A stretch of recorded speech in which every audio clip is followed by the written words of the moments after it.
Let me tell you a little bit about this device you're getting today. You have a really cool tool at your fingertips.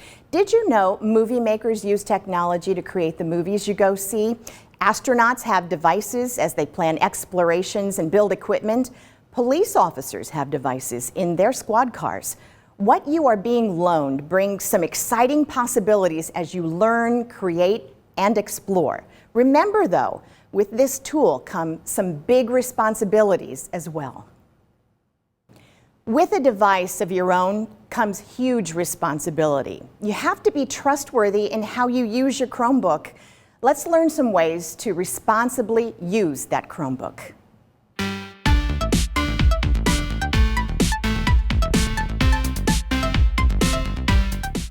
Having a computer is so much fun. There are so many great things that you can do and learn while using them. However, making sure that we are responsible while using our computer is very important. That means appropriate searches. If you wouldn't do it with your mom sitting next to you, or your teacher sitting next to you, or even your principal, then you shouldn't do it at all. Make sure that you respect yourself, your school, and your family by making sure that we're doing appropriate searches.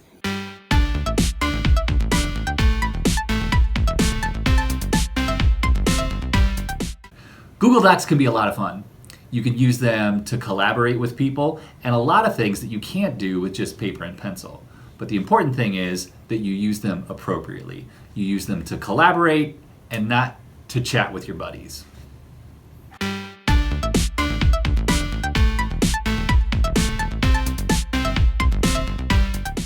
Being a responsible digital citizen reminds me of a saying in one of Julia Cook's books, Technology Tale.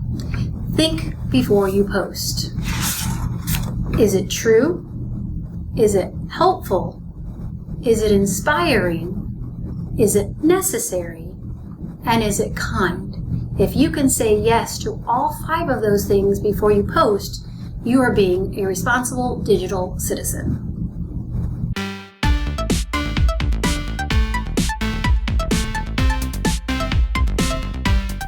All right, hello everybody. I wanted to just say a few things real quickly about these amazing devices, our Chromebooks.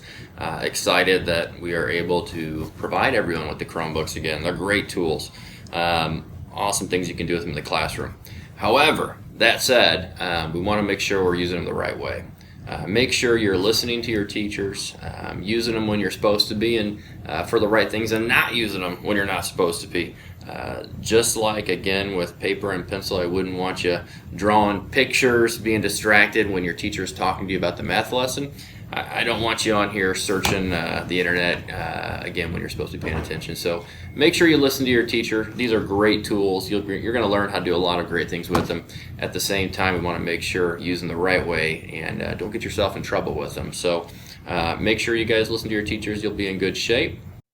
Your device won't work if you don't take care of it. Here are some ways to keep your Chromebook in top working condition.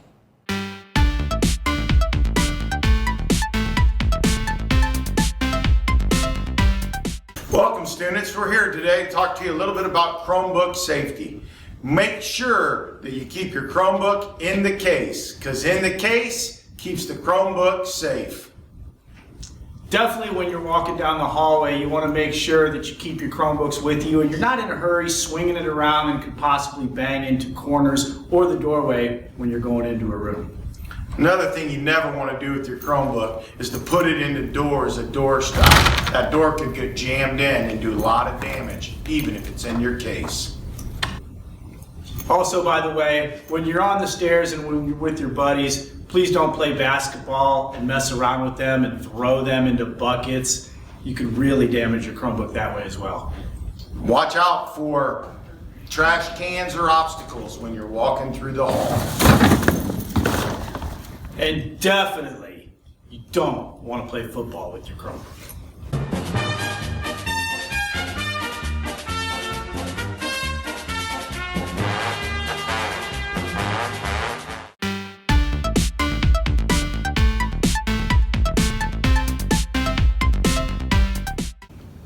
When you take your Chromebook home, don't leave it alone. Younger sisters and brothers could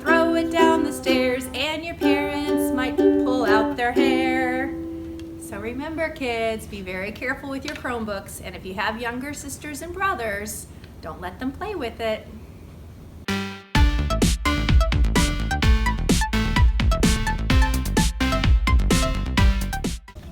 Hi, boys and girls. Today we're going to learn about how we treat our Chromebooks. What is one thing that we need to remember when other people are around our Chromebook? Kennedy? There could be something in it, or you could like break it and you could drop it. Great! Jacob? You might have food or water around it, and you need to be careful when there's water or food around it, because you could spill your water on accident and that would break your Chromebook. That would break your Chromebook. And Emma? Another way you could break your Chromebook is you could break the screen by accidentally hardly pushing in your charger or your headphones, and it could damage your screen. So what's one thing to remember? One thing to remember is to treat our Chromebooks right and make sure that no one else touches our Chromebook.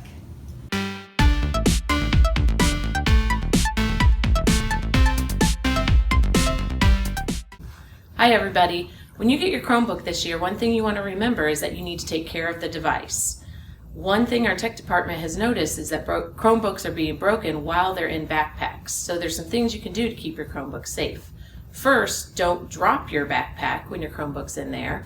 Also be careful not to shove your backpack into your locker while your Chromebook is in there, and especially be careful on the bus.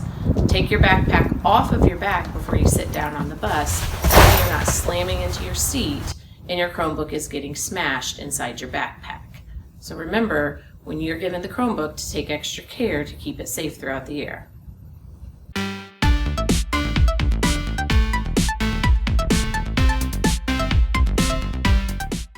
Hi, I'm Connor. And I'm Emily, and welcome to the tech office. Connor and I are two of the techs that do repairs here, and today we're going to talk about one of the most common repairs that we see. So pretty often, we have students come down with broken screens. Now, there are a variety of ways that this can happen, but one of the most common things that we see is a student accidentally leaving an object on the keyboard and then closing their lid.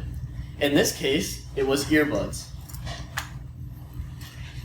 So, someone was enjoying some music and forgot to move their earbuds and then close the lid, and this is what you get. And it doesn't always happen with earbuds, it can also happen with pencils, crayons, or any other object that you might leave on your keyboard. So remember, be a good kid and check your keyboard before you close your lid. As we all know, sometimes things go wrong. Well, here are some tips to help you if your Chromebook isn't working the way you need it to. Your Chromebook is an extremely reliable device, but like any computer, things can sometimes not work the way you want them to. Here's a couple of troubleshooting tips. One of the most common problems you will come across is a bad internet connection, and here's how to fix it. First, click on the status tray in the lower right-hand corner. Next, click on the down arrow underneath the Wi-Fi symbol and choose the correct network. If you are connected to the wrong network, click on the correct one, and if necessary, you will be prompted to sign in to your chosen network. If you find that your Chromebook is running slower than usual or just generally acting weird, here's a way to fix it. You'll need to clear the cache and the browsing history. Chrome OS is essentially just the Chrome browser, and like any browser, it collects temporary information over time which can accumulate and slow things down. Here's how to clear the cache and the browsing history. Click on the status tray and then click on the gear symbol for settings. Next, you want to search for the word cache, and then you'll need to scroll down because it's down here at the bottom, so click on this area. Make sure that your time range is set to all time. Make sure the browsing history box is checked. Make sure the cached images and files box is checked. You can leave this one unchecked and then click on Clear Data. Now that your browsing history is cleared, go ahead and use your computer. If it still is misbehaving, please do a restart. And remember, you do a restart by clicking on the status tray, clicking on this power button, and that will shut it down, and then you turn it back on. You can also add apps to your Chromebook by going to the web store. Click on the apps launcher down in the lower left-hand corner and then search for Web Store. Click on Web Store. You can add any of these apps that are found in the Northwest Allen County Web Store. Click on them and follow the instructions that are given. Now, another thing that you can do is that when you open up an app, you can pin it to the shelf. This area down here is called the shelf. So I'm going to open up the Files app because that's one that I'm going to use all the time. So now that my Files app is open, I can come down here to the Files app on the shelf and right-click it. Right-click is a 2-finger push, and I click on Pin, and now this is permanently in the shelf that I can go open it up anytime that I want to. I hope you found these basic tips useful. If none of these tips work in solving your issue, please ask your teacher for help, as they have some more tools in their arsenal to use. If your teacher can't solve the problem, they'll send you to the library where one of our technicians will help you further in diagnosing and fixing your issue. Okay, everyone, now you know the basics of how to responsibly use and take care of your Chromebook. During class, your teachers will help you learn more about using your Chromebook. I know you are going to have a great year learning, creating, and exploring with your teachers and with your classmates. It'll be neat to see all the exciting things students at school do this year.